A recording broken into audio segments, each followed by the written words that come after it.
संख्या 14 पद तक हम परमेश्वर का वचन पर आज दृष्टिकोण डालेंगे और वचन पर मनन चिंतन करेंगे। पाठ का मूल सारांश है बड़ी वेश्या।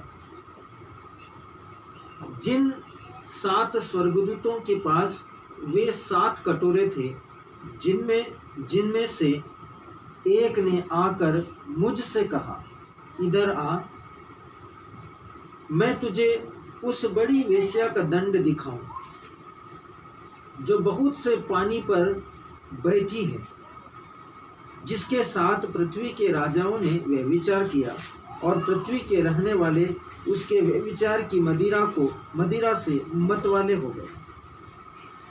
इस विशेष बात को परमेश्वर संत यूहन्ना पर इस रहस्य के भेद को प्रकट करते हुए बता रहा है। इसीलिए यहाँ पर लिखा हुआ है कि उनमें से एक ने आकर मुझसे यह कहा, इधर आ, मैं तुझे उस बड़ी वेश्या का दंड दिखाऊंगा। उस बड़ी वेश्या जो एक प्रतीकात्मक है। अब यहाँ पर मैं इस बात को समझ ले अपने जीवन के अंदर, वेश्या का काम क्या होता है? व्यभिचार करना, पाप में गिराना, प्रलोभन देना। और परमेश्वर यहाँ एक प्रतीकात्मक चिन्ह के द्वारा बात कर रहा है। उस बड़ी वेश्या का दंड जो पाप में गिरी है, प्रलोभन में पड़ी है और पाप का शक्ति में जीवन जी रही है, पाप का द्वारा गर्भवती है, और पाप का द्वारा प्रसव पीड़ा में पड़ी हुई है, पाप का दंड को जन्म देने वाला है, उस पाप की शक्ति के विषय का एक प्रतीकात्मक चिन्ह के रूप में ईश्वर कलीसिया को इस बात के विषय में बताता है। और वचन कहता है, जो बहुत से पानी पर बैठी है, जिसके साथ पृथ्वी के राजाओं ने व्यभिचार किया और पृथ्वी के रहने वाले उसके व्यभिचार की मदिरा से मतवाले हो गए। पृथ्वी के राजाओं ने व्यभिचार किया और पृथ्वी में रहने वाले उसके व्यभिचार की मदिरा से मतवाले हो गए।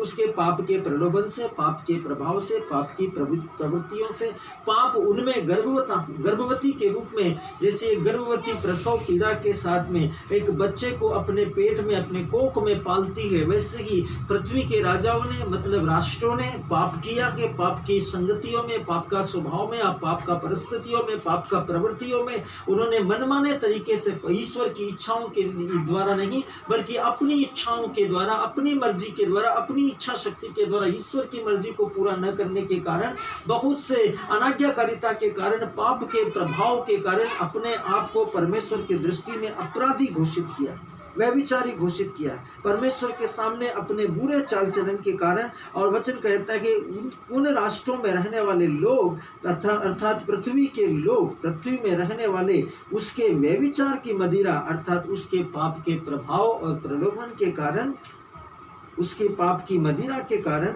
मतवाले हो गए, अहंकारी ढीठ हो गए पाप के प्रभाव से। वचन कहता है, तब वह मुझे आत्मा में जंगल को ले गया और मैंने लाल रंग के पशु पर, जो निंदा के नामों से भरा हुआ था, और उसके 7 सिर और 10 सींग थे, उस स्त्री को बैठे हुए देखा।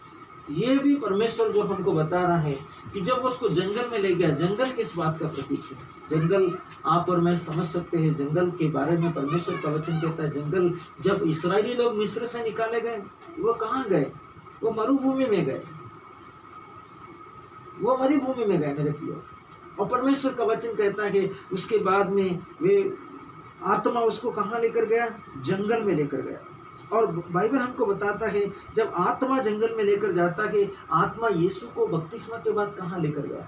जंगल में लेकर गया, ताकि वहां पर उसकी जांच हो सके, वहां पर उसको परखा जा सके।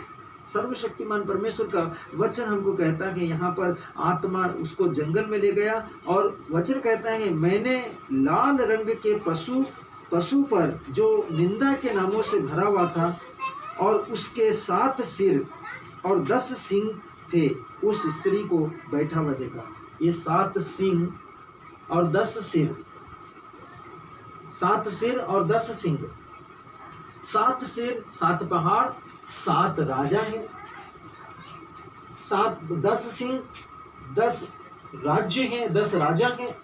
और परमेश्वर का वचन इस बात को हमको, आपको और मुझको प्रतीकात्मक रूप से बताता है। और परमेश्वर का वचन इस बात को प्रतीकात्मक रूप से बताता कि, और इस बात के द्वारा परमेश्वर स्पष्ट रीति से कहता कि एक स्त्री को बैठे हुए देखा। एक स्त्री, ये वही स्त्री है, ये वही बड़ा परमेश्वर के द्वारा घोषित राज्य है जिसके ऊपर निंदा के नाम लिखे हुए, निंदा के नाम लिखे हुए, जो सृष्टि के, पृथ्वी के लोगों को बहकाता है, बरगलाता है पाप के लिए, व्यभिचार के लिए, अशुद्धता के लिए, लंपटता के लिए, हर एक बुरे काम के लिए, बुरी इच्छा शक्ति के लिए, बुरे विकल्पों के लिए बहकाता कि वो स्त्री उसके ऊपर जाकर बैठ गई। परमेश्वर का वचन और भी बताता है हमको, वह यह स्त्री बैंजनी और लाल रंग के कपड़े पहनी थी और सोने और बहुमूल्य मणियों और मोतियों से सजी हुई थी, और उसके हाथ में एक सोने का कटोरा था जो घृणित वस्तुओं से और उसके व्यभिचार की अशुद्ध वस्तुओं से भरा हुआ था। अभी आप और मैं सोचिए मेरे प्रियो, जो लाल वस्त्र होता है और जो बैंजनी वस्त्र होता है, ये दोनों फोकस करते हैं, ये दोनों अंगीकार करते हैं, ये दोनों एक इशारा करते हैं। जो बैंजनी वस्त्र होता है वो राजकीय पोशाक है, लाल वस्त्र जो होता है वो याजकीय पोशाक है।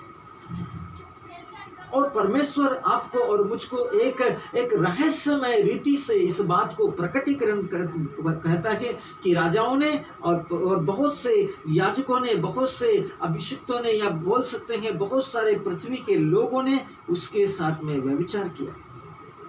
और वो व्यभिचार कैसा व्यभिचार था? उस व्यभिचार में बाइबल हमको बताती है उन्होंने सोने, चांदी, बहुमूल्य रत्न और मोतियों से सजी हुई थी। वो जो लाल और बैंजनी वस्त्रों से पहने हुए थे वो कैसे थे? सोने, चांदी, मोतियों और मणियों और बहुमूल्य रत्नों से, और उसके हाथ में एक सोने का कटोरा था जो घृणित वस्तुओं से और सोने और उसके व्यभिचार की अशुद्ध वस्तुओं से भरा हुआ था। हम इस बात को प्रतीकात्मक रूप से देखते हैं, घृणित वस्तुओं से, अशुद्ध वस्तुओं से और पाप की शक्तियों से भरा हुआ था। एक बहुत सारे लोग आज हम देखते हैं जितने जगहों पर जो धन संपत्ति से संपन्न है, उनका लाइफ के अंदर घमंड, अधर्म, अविश्वास, व्यभिचार, पाप के द्वारा जिनके पास जो बहुत से इस प्रकार के राजकीय वैभव या वर्चस्वधारी लोग हैं, इनके जीवन के अंदर पाप के इस प्रकार की संपत्ति का बहुत बड़ा भाग उनके जीवन में है। और जो उनके सामने कटोरा है, जो जिसमें से वो खाते और पीते हैं, उसमें से उनके इस पाप की कमाई के द्वारा, पाप की शक्ति के द्वारा कमाया हुआ प्रभाव, पाप की शक्तियों का जो भी वर्चस्व है, पाप की शक्तियों का जो भी असर है, उस असर को वो अपनी जिंदगी के अंदर ग्रहण करते हैं। पवित्र शास्त्र कहता है और उसके हाथ में एक सोने का कटोरा था जो घृणित वस्तुओं से और व्यभिचार की अशुद्ध वस्तुओं से भरा हुआ था। बाइबल कहती है उसके माथे पर यह नाम लिखा था। नाम क्या है? नाम लिखा था, यहाँ पर लिखा हुआ है भेद, मतलब रहस्य। उसके माथे पर यह नाम लिखा था भेद।